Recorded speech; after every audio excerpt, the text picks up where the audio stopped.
लखनऊ नवाबों का शहर, जहां गंगा जमुनी तहजीब की खुशबू हर गली में बसी है। लेकिन इन चमकती सड़कों के पीछे कुछ ऐसी सच्चाइयां छुपी है जो रूह को झकझोर देती है। आज हम आपको सुनाने जा रहे हैं एक ऐसी कहानी जो रिश्तों को तार तार कर दे, एक ऐसी सच्चाई जो आपके दिल को दहला देगी। ये कहानी है विश्वासघात की, डर की और एक ऐसी लड़की की जिसने हर मुश्किल के बावजूद हिम्मत नहीं हारी।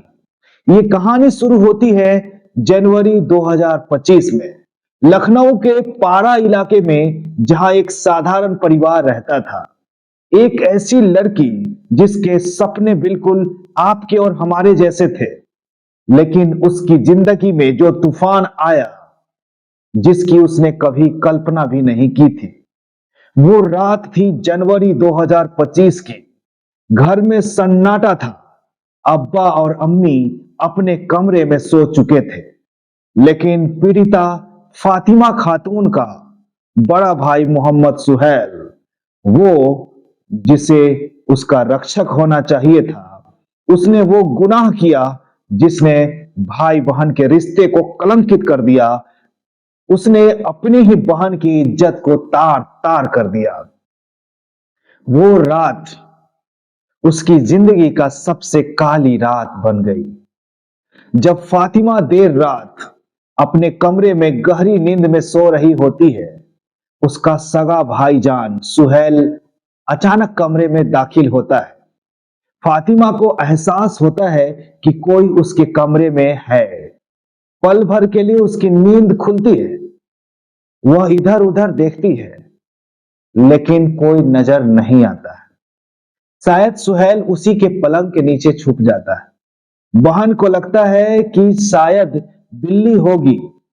ऐसा सोच वह फिर से सो जाती है, लेकिन सुहैल, उसका सगा भाई, और निडर हो जाता है, जैसे उसे पाप होने का थोड़ा भी शर्म हया है ही नहीं।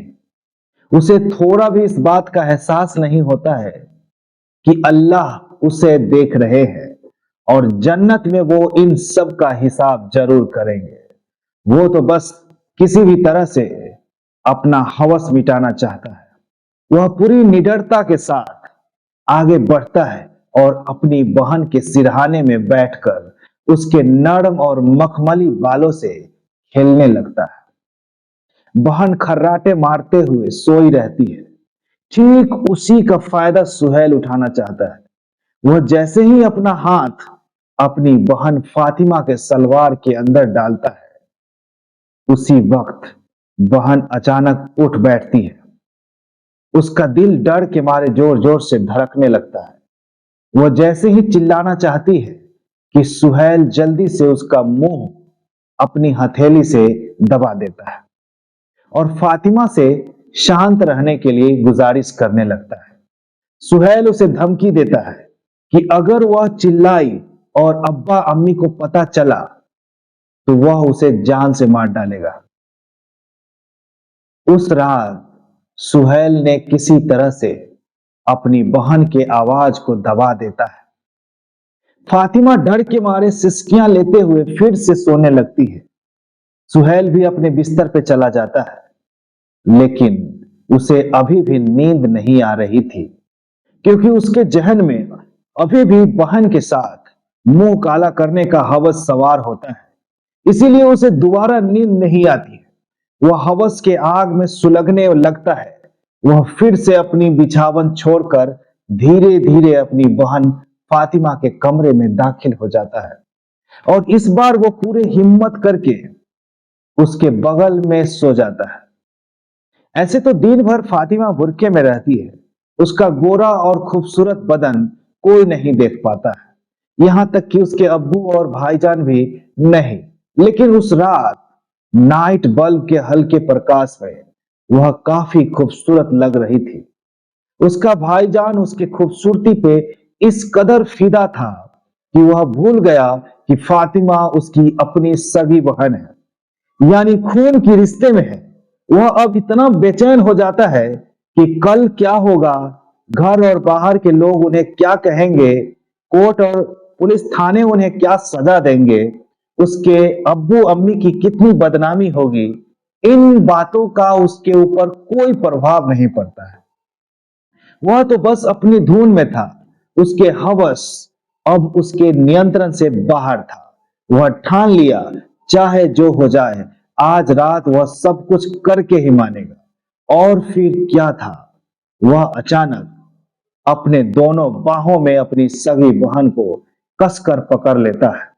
उसकी बहन की फिर से नींद खुलती है, लेकिन अब वह अपने बड़े भाईजान की गिरफ्त में थी।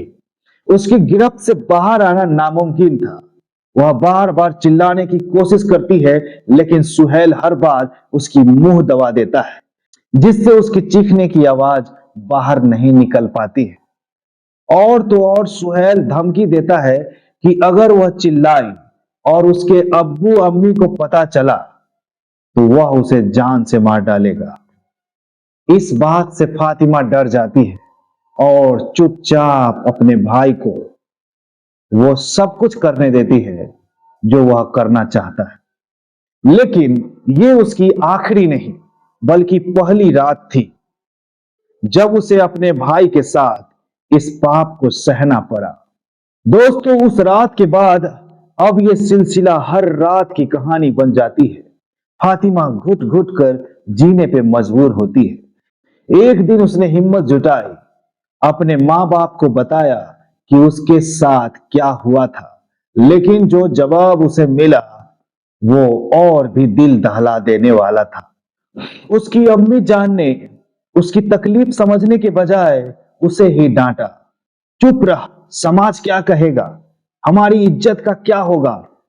लोकलाज के डर से उसकी पुकार को दबा दिया। उसके अपने ही परिवार ने उसे अकेला छोड़ दिया। दोस्तों, कहानी में आगे बढ़ने से पहले आपसे एक ही गुजारिश है, प्लीज लाइक का बटन जरूर दबा दीजिए। आपका एक लाइक ही मेरे लिए बहुत बड़ा तोहफा है। सो अपना दरिया दिली दिखाइए और एक लाइक दे दीजिए। अब फातिमा के साथ यही शर्मनाक सिलसिला 3 महीने तक चलता रहा। 3 महीने तक वो हर रात उस डर में जिया। उसका भाई, जो बाहर मोहल्ले में मीट के एक दुकान पर काम करता था, घर में एक हैवान बन जाता था। उसने उसकी मासूमियत को बार बार रौंदा, लेकिन वो चुप रही, क्योंकि उसे लगता था कि शायद यही उसकी किस्मत है। लेकिन कहानी यही खत्म नहीं होती है। दोस्तों, कहानी का अगला पार्ट सुन के शर्म के मारे आपकी भी रोंगटे खड़े हो जाएंगे। दोस्तों, दरअसल 1 अप्रैल 2025 की वाकया है। फातिमा की शादी को बस 2 हफ्ते बाकी थे। उस रात उसका भाई फिर आया। इस बार उसने हद पार कर दी। उसने लड़की के हाथ पैर बांध दिए ताकि वो विरोध भी ना कर सके। तेरी शादी होने वाली है, उसने हंसते हुए कहा, अब कोई नहीं जानेगा। ऐसा बोलते हुए सुहेल फिर अपनी बहन के साथ रात को रंगीन बना लिया। लेकिन वो गलत था। उसने सामाजिक बंधन को ताक पे रखते हुए खून के रिश्ते को तार तार कर दिया। लेकिन दोस्तों, सच्चाई को छुपाया जा सकता है, लेकिन हमेशा के लिए नहीं।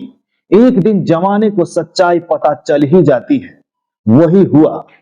15 अप्रैल 2025 को उसकी निकाह हो जाती है। उसके माता पिता अब यह सोचते हैं कि अब उसकी शादी हो चुकी है। वो अपनी बेटी को ससुराल भेजते हैं और उन्हें लगता है कि अब ये राज दब जाएगा, अब किसी को पता नहीं चलेगा।